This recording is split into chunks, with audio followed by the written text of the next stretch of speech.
Hello friends, welcome back to my channel. ನಾನು ನಿಮ್ಮ ಪ್ರೀತಿಯ ಸಹನಾ. ಫ್ರೆಂಡ್ಸ್, ಇವತ್ತು ಒಂದು ಒಳ್ಳೆ ಟಾಪಿಕ್ನ ತೊಗೊಂಡು ಬಂದಿದ್ದೀನಿ. ಅದೇನಂತ ಹೇಳಿದ್ರೆ ಹೈಪೋಥೈರಾಯ್ಡಿಸಮ್ ಅಂದರೆ ಥೈರಾಯಿಡ್. ತುಂಬ ಜನ ಥೈರಾಯಿಡ್ ಸಮಸ್ಯೆ ಇರೋರು ನಾವು ಹೇಗೆ ವೆಯ್ಟ್ ಲಾಸ್ ಮಾಡಬೇಕು ಅಂತ ಹೇಳಿ ಹೇಳ್ತಿರ್ತಾರೆ. ಸೊ ನನ್ನ ಇವತ್ತಿನ ವಿಡಿಯೋ ಬಂದು ಯಾರೆಲ್ಲ ಥೈರಾಯಿಡ್ ಸಮಸ್ಯೆ ಇರೋರು ವೆಯ್ಟ್ ಲಾಸ್ ಮಾಡಬೇಕು ಅಂದ್ಕೊಂಡಿದ್ದೀರಾ ಅವರಿಗಾಗಿ ಈ ವಿಡಿಯೋನ ಮಾಡ್ತಾ ಇದ್ದೀನಿ. ನೀವು ತುಂಬ ಥರ ಡಯೆಟ್ನ ಫಾಲೋ ಅಪ್ ಮಾಡ್ತಿರ್ತೀರಾ, ನೋಡಿರ್ತೀರ ಕೂಡ. ಬಟ್ ಆ ಥರ ಡಯೆಟ್ನಲ್ಲಿ ಈ ಸಮಸ್ಯೆ ಇರೋರು ಅಂದರೆ ಥೈರಾಯ್ಡ್ ಸಮಸ್ಯೆ ಇರೋರು ವೆಯ್ಟ್ ಲಾಸ್ನ ನೋಡೋದಕ್ಕೆ ಆಗೋಲ್ಲ. ಸೊ ಹಾಗಾಗಿ ಇವತ್ತು ನಾನು ಒಂದು ಒಳ್ಳೆ ಡಯೆಟ್ ಪ್ಲ್ಯಾನ್ನ ಮತ್ತು ಟಿಪ್ಸ್ನ ಕೂಡ ಹೇಳ್ತಾ ಇದ್ದೀನಿ. ಈ ಥರ ಫಾಲೋ ಅಪ್ ಮಾಡಿ ಥೈರಾಯ್ಡ್ ಸಮಸ್ಯೆ ಇರೋರು. ಹಾಗೆ ಯಾರೆಲ್ಲ ನನ್ನ ಚಾನಲ್ಗೆ ಸಬ್ಸ್ಕ್ರೈಬ್ ಆಗಿಲ್ಲ, ಪ್ಲೀಸ್ ಸಬ್ಸ್ಕ್ರೈಬ್ ಆಗಿ, ಲೈಕ್ ಮಾಡಿ, ಹಾಗೆ ಶೇರ್ ಮಾಡಿ ಅಂತ ಹೇಳ್ತಾ, ಎಲ್ರಿಗೂ ಒಂದು ಬಿಗ್ ಕ್ವಶನ್ ಏನಂತ ಹೇಳಿದ್ರೆ, ಹೈಪೋಥೈರಾಯ್ಡಿಸಮ್ ಇರೋರು ವೆಯ್ಟ್ ಲಾಸ್ನ ಮಾಡಬಹುದಾ ಅಂತ ಹೇಳಿಬಿಟ್ಟು. ಹೌದಲ್ವಾ? ಅದಕ್ಕೆ ನನ್ನ ಉತ್ತರ ಬಂದು ಎಸ್, ವೆಯ್ಟ್ ಲಾಸ್ನ ಮಾಡಬಹುದು ಈಸಿಯಾಗಿ. ಬಟ್ ನೀವು ಡಯೆಟ್ ಪ್ಲ್ಯಾನ್ನ ಕರೆಕ್ಟಾಗಿ ಅರ್ಥ ಮಾಡಿಕೊಂಡು ಮಾಡಬೇಕಾಗತ್ತೆ. ಯಾವುದನ್ನು ತಿನ್ನಬೇಕು, ಯಾವುದನ್ನು ತಿನ್ನಬಾರ್ದು ಅಂತ ಹೇಳಿ ಫಸ್ಟ್ ಆಫ್ ಆಲ್ ನೀವು ಅದನ್ನು ಅರ್ಥ ಮಾಡ್ಕೊಳ್ಬೇಕಾಗತ್ತೆ. ತುಂಬ ಜನ ಅಂದರೆ ನಾರ್ಮಲ್ ಆಗಿರೋರು ತಮ್ಮ ಡಯೆಟ್ನಲ್ಲಿ, ನಾನು ಸೇರಿಸಿ ಕೂಡ ಹೇಳ್ತಾ ಇದ್ದೀನಿ, ನಾರ್ಮಲ್ ಆಗಿರೋರು ತಮ್ಮ ಡಯೆಟ್ ಪ್ಲ್ಯಾನಲ್ಲಿ ನೋಡೋದು ಲೋ ಕ್ಯಾಲೋರೀಸ್ ಡಯೆಟ್ನ. ಈ ಥರ ಲೋ ಕ್ಯಾಲೋರಿ ಡಯೆಟ್ನಲ್ಲಿ ತಮ್ಮ ವೆಯ್ಟ್ ಲಾಸ್ನ ಮಾಡೋದಕ್ಕೆ ಪ್ರಯತ್ನ ಪಡ್ತೀವಿ. ಕ್ಯಾಲೋರೀಸ್ನ ಕೌಂಟ್ ಮಾಡಿಕೊಂಡು ದಿನದ ಫುಡ್ನ ತಗೋತೀವಿ. ಥೈರಾಯ್ಡ್ ಸಮಸ್ಯೆ ಇರೋರು ಕ್ಯಾಲೋರೀಸ್ನ ಕೌಂಟ್ ಮಾಡಿಕೊಂಡು ಫುಡ್ನ ತಗೊಂಡ್ರೆ ಅದು ಏನೂ ವರ್ಕ್ ಆಗೋಲ್ಲ. ಸೊ ಹಾಗಾಗಿ ಈ ಥರ ಇರೋರು ಕ್ವಾಲಿಟಿ ಆಫ್ ದ ಫುಡ್ನ ಮೇಂಟೈನ್ ಮಾಡಿಕೊಂಡ್ರೆ ತುಂಬ ಈಸಿಯಾಗಿ ವೆಯ್ಟ್ ಲಾಸ್ನ ಮಾಡ್ಕೊಳ್ಬೋದು ಫ್ರೆಂಡ್ಸ್. ಸೊ ಕ್ಯಾಲೋರಿ ಕೌಂಟ್ ಮಾಡಬೇಡಿ, ಕ್ವಾಲಿಟಿ ಫುಡ್ ಮೇಲೆ ಕಾನ್ಸಂಟ್ರೇಟ್ ಮಾಡಿ. ಅದು ಕ್ವಾಲಿಟಿ ಫುಡ್ ಮೇಲೆ ಫೋಕಸ್ ಮಾಡ್ಕೊಳ್ಳೋದ್ರಿಂದ ವೆಯ್ಟ್ ಲಾಸ್ನ ನಾವು ಕರೆಕ್ಟಾಗಿ ಮಾಡ್ಬೋದು. ಫಸ್ಟ್ ನೀವು ಮಾಡಬೇಕಾಗಿರೋ ಕೆಲಸ, ನೀವು ಡಯೆಟ್ನಲ್ಲಿ ಅಂದರೆ ನಿಮ್ಮ ಡಯೆಟ್ನಲ್ಲಿ ಜಾಸ್ತಿ ತರಕಾರಿಗಳನ್ನ ತಿನ್ನಬೇಕು.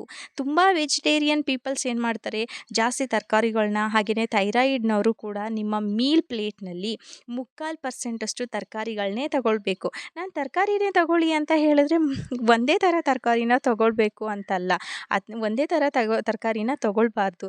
ಅದಕ್ಕೂ ಕೂಡ ಲಿಮಿಟ್ ಇರುತ್ತೆ. ಈ ಥರ ತಗೊಳ್ಳೋದ್ರಿಂದ ನೀವು ವೆಯ್ಟ್ ಲಾಸ್ನ ಮಾಡಬಹುದು.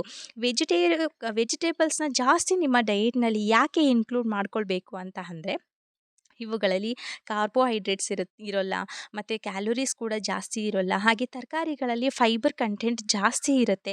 ಇದರಿಂದ ನಿಮ್ಮ ವೆಯ್ಟ್ ಲಾಸ್ಗೆ ಈಸಿ ಆಗುತ್ತೆ. ಇವುಗಳಲ್ಲಿ ಆ್ಯಂಟಿ ಆಕ್ಸಿಡೆಂಟ್ಸ್ ಇರೋದ್ರಿಂದ ವೆಯ್ಟ್ ಲಾಸ್ಗೆ ಹೆಲ್ಪ್ ಆಗುತ್ತೆ. ಹಾಗಾಗಿ half of the plate or more than half of the plate ವೆಜಿಟೇಬಲ್ಸ್ನ ನೀವು ಯೂಸ್ ಮಾಡ್ಕೊಳ್ಳಿ. ನೆಕ್ಸ್ಟ್ ಏನಂದರೆ, ಒಳ್ಳೆ ಪ್ರೋಟೀನ್ ಇರೋವಂಥ ಫುಡ್ನ ತಗೊಳ್ಬೇಕು ನಮ್ಮ ಡಯೆಟ್ನಲ್ಲಿ.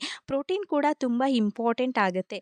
ಪ್ರೋಟೀನ್ ಫುಡ್ ಇನ್ಕ್ಲೂಡ್ ಮಾಡ್ಕೊಳ್ಳೋದ್ರಿಂದ ನಮಗೆ ತುಂಬ ಹೊತ್ತು ಹಸಿವೆ ಆಗೋದಿಲ್ಲ. ಇನ್ನೊಂದು, ನಮ್ಮ ಬಾಡಿಗೆ ಎನರ್ಜಿ ಕೊಡುತ್ತೆ ಈ ಥರ ಫುಡ್. ಇದರಿಂದ ನಮ್ಮ ಬಾಡಿನಲ್ಲಿರೋ ಎಕ್ಸ್ಟ್ರಾ ಫ್ಯಾಟ್ ಬರ್ನ್ ಮಾಡೋದಕ್ಕೆ ಹೆಲ್ಪ್ ಆಗುತ್ತೆ. ನೀವೇನಾದರೂ ನಾನ್ ವೆಜಿಟೇರಿಯನ್ ಆದರೆ ಕ್ವಾಲಿಟಿ ಆಫ್ ಮೀಟ್ ತಗೊಳ್ಳಿ. ಅಂದರೆ quality of fish like salmon ಇರುತ್ತೆ, ಟುನಾ ಇರುತ್ತೆ, ಸಾಲ್ಡಿನ್ಸ್ ಎಕ್ಸೆಟ್ರಾ. ಇದರಲ್ಲಿ ಯಾವುದಾದ್ರೂ ತೊಗೊಳ್ಬೋದು ನೀವು. ಕ್ವಾಲಿಟಿ ಆಫ್ ಫಿಶ್ನ ಸೆಲೆಕ್ಟ್ ಮಾಡ್ಕೊಳ್ಳಿ. ಇದರಲ್ಲಿ ಒಮೆಗಾ 3 ಇದೆ. ಲೋ ಕ್ಯಾಲೋರಿ ಪ್ರೋಟೀನ್ ರಿಚ್ ಇರೋದ್ರಿಂದ ನಮ್ಮ ಡಯೆಟಿಗೆ ಹೆಲ್ಪ್ಫುಲ್ ಆಗುತ್ತೆ. ನೀವೇನಾದರೂ ವೆಜಿಟೇರಿಯನ್ ಆದರೆ, 100% ವೆಜಿಟೇರಿಯನ್ ಆದರೆ, beans and lentils, nuts, seeds ಅಂದರೆ walnuts, pumpkin seeds, sunflower seeds, chia seeds, almonds, ಈ ಥರ ಸೀಡ್ಸ್ನಲ್ಲಿ ನಿಮಗೆ ಗುಡ್ ಕ್ವಾಲಿಟಿ ಪ್ರೋಟೀನ್ ಸಿಗುತ್ತೆ ನಿಮ್ಮ ಡಯೆಟ್ಗೆ. ಸೊ ಇದನ್ನು ಇನ್ಕ್ಲೂಡ್ ಮಾಡ್ಕೊಳ್ಳಿ. ನೆಕ್ಸ್ಟ್ ಇಂಪಾರ್ಟೆಂಟ್ ಥಿಂಗ್ ಅಂದರೆ, good quality of fats is very important friends. Normal peoples ಅಂದರೆ low fat diet or no fat diet ಮಾಡಿಕೊಂಡು ವೆಯ್ಟ್ ಲಾಸ್ ಮಾಡ್ತಾರೆ. ಬಟ್ ರಿಯಾಲಿಟಿ ಏನಂದರೆ, ನಮ್ಮ ಬಾಡಿಗೂ ಕೂಡ ಕ್ವಾಲಿಟಿ ಆಫ್ ಫ್ಯಾಟ್ ಕೂಡ ಅವಶ್ಯಕವಾಗಿ ಇದ್ದೇ ಇರುತ್ತೆ ಫ್ರೆಂಡ್ಸ್. ಇದರಿಂದ ನಮ್ಮ ಬೆಲ್ಲಿ ಫ್ಯಾಟ್ ಬರ್ನ್ ಮಾಡೋಕ್ಕೆ ಹೆಲ್ಪ್ ಆಗುತ್ತೆ. ಸೊ ನಿಮ್ಮ ಡಯೆಟ್ನಲ್ಲಿ ಕ್ವಾಲಿಟಿ ಆಫ್ ಫ್ಯಾಟ್ ಇನ್ಕ್ಲೂಡ್ ಮಾಡ್ಕೊಳ್ಳಿ. ನಾನ್ ವೆಜ್ ಆದರೆ ಫಿಶ್ನಲ್ಲಿ ಒಮೆಗಾ 3 ಇರುತ್ತೆ. ಮತ್ತು ಯಾವುದು ಫಿಶ್ ಅಂತ ಹೇಳಿದ್ರೆ ಸಾಲ್ಮನ್, ಸಾಲ್ಸಿನ್ಸ್ ಹೇಳಿದ್ನಲ್ಲ, ಎಕ್ಸೆಟ್ರಾ, ಆ ಥರ ಫಿಶ್ನ ತಗೊಳ್ಳಿ. ವೆಜಿಟೇರಿಯನ್ ಆದರೆ ನಟ್ಸ್, ಸೀಡ್ಸ್, ಆಲ್ಮಂಡ್ಸ್ ತಗೊಳ್ಳೋದ್ರಿಂದ ನಮಗೆ ಕ್ವಾಲಿಟಿ ಆಫ್ ಫ್ಯಾಟ್ ಸಿಗುತ್ತೆ. ಮತ್ತು ಅವಕಾಡೋ ತೊಗೊಳ್ಬೋದು, ಆಯಿಲ್ಸ್ ತೊಗೊಳ್ಬೋದು. Oils like olive oil, ghee, coconut oil. ಅದು ಅಲ್ಲದೆ ನಮ್ಮ ಬಾಡಿನಲ್ಲಿ ಮೆಟಬಾಲಿಸಮ್ ಇನ್ಕ್ರೀಸ್ ಮಾಡ್ಕೊಳ್ಳೋದಕ್ಕೆ ಕೆಲವು ವೆಜಿಟೇಬಲ್ಸ್ ತಗೋಬೇಕಾಗತ್ತೆ. ಬ್ರೊಕೊಲಿ ತಗೊಳ್ಳೋದ್ರಿಂದ ನಮಗೆ ವೆಯ್ಟ್‌ನ ರೆಡ್ಯೂಸ್ ಮಾಡ್ಕೊಳ್ಬೋದು. ಕೆಲವು ಜನ ಹೇಳ್ತಾರೆ ಫ್ರೆಂಡ್ಸ್ ಬ್ರೊಕೊಲಿ ತಗೊಳ್ಳೋದ್ರಿಂದ ಥೈರಾಯ್ಡ್ ಸಮಸ್ಯೆ ಇರೋರಿಗೆ ಇನ್ನೂ ಎಫೆಕ್ಟ್ ಆಗುತ್ತೆ ಅಂತ. ಬಟ್ ಬ್ರೊಕೊಲಿ ತಗೊಳ್ಳೋದು ಒಳ್ಳೆಯದು ವೆಯ್ಟ್ ಲಾಸ್‌ಗೆ. ಸೊ ಇದಿಷ್ಟು ಥೈರಾಯ್ಡ್‌ನವರು ತಗೊಳ್ಬಹುದಾದಂತಹ ಫುಡ್. ನೆಕ್ಸ್ಟ್ ಯಾವ ಥರ ಫುಡ್‌ನ ತಗೊಳ್ಬಾರ್ದು ಅನ್ನೋದಕ್ಕೆ ನೋಡೋಣ ಫ್ರೆಂಡ್ಸ್. ಫಸ್ಟ್ ಒನ್ ಶುಗರ್ ಇರೋ ಅಂಥ ಫುಡ್ಡನ್ನ ತಗೊಳ್ಬಾರ್ದು. Next sugary food like honey, high glycemic food, ಜಾಸ್ತಿ ಕ್ಯಾಲೋರೀಸ್ ಇರೋ ಅಂಥ ಫುಡ್ಸ್ ತಗೊಳ್ಬಾರ್ದು. ಹಾಗೆ gluten free foods avoid ಮಾಡ್ಕೊಳ್ಬೇಕಾಗತ್ತೆ.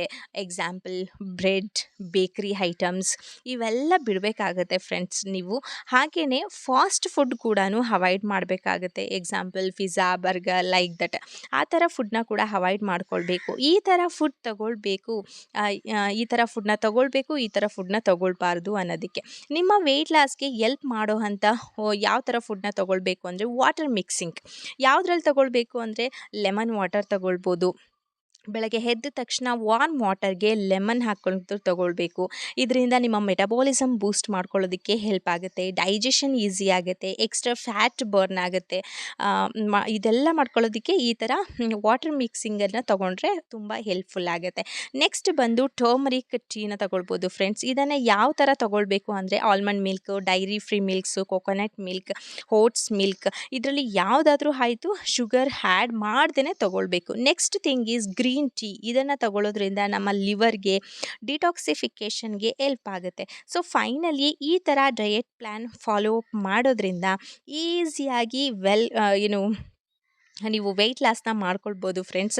Calories count ಮಾಡೋಕ್ಕೆ ಹೋಗಬೇಡಿ ನೀವು. ಅದ್ರ ಬಗ್ಗೆ ತಲೆನೇ ಕೆಡಿಸ್ಕೊಳ್ಬೇಡಿ ಫ್ರೆಂಡ್ಸ್. ಬಟ್ ನೀವು ಗುಡ್ ಕ್ವಾಲಿಟಿ ಆಫ್ ಫುಡ್ ಮೇಲೆ ಕಾನ್ಸಂಟ್ರೇಟ್ ಮಾಡಿಕೊಂಡ್ರೆ ಥೈರಾಯ್ಡ್ ಸಮಸ್ಯೆ ಇರೋರು ಕೂಡ ಈಸಿಯಾಗಿ ವೆಯ್ಟ್ ಲಾಸ್‌ನ ಮಾಡ್ಕೊಳ್ಬೋದು ಅನ್ನೋದು ನನ್ನ ಉತ್ತರ. ಇದು ಥೈರಾಯ್ಡ್ ಸಮಸ್ಯೆ ಇರೋರು ಯಾವ ಥರ ಫುಡ್‌ನ ತಗೊಳ್ಬೇಕು, ಯಾವ ಥರ ಫುಡ್‌ನ ತಗೊಳ್ಬಾರ್ದು ಅನ್ನೋದನ್ನು ಕಂಪ್ಲೀಟಾಗಿ ನಾನು ಈ ವಿಡಿಯೋನಲ್ಲಿ ತಿಳಿಸ್ಕೊಟ್ಟಿದ್ದೀನಿ.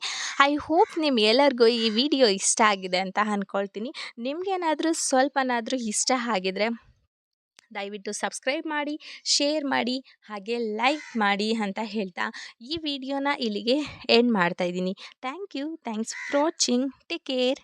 ಬಾಯ್.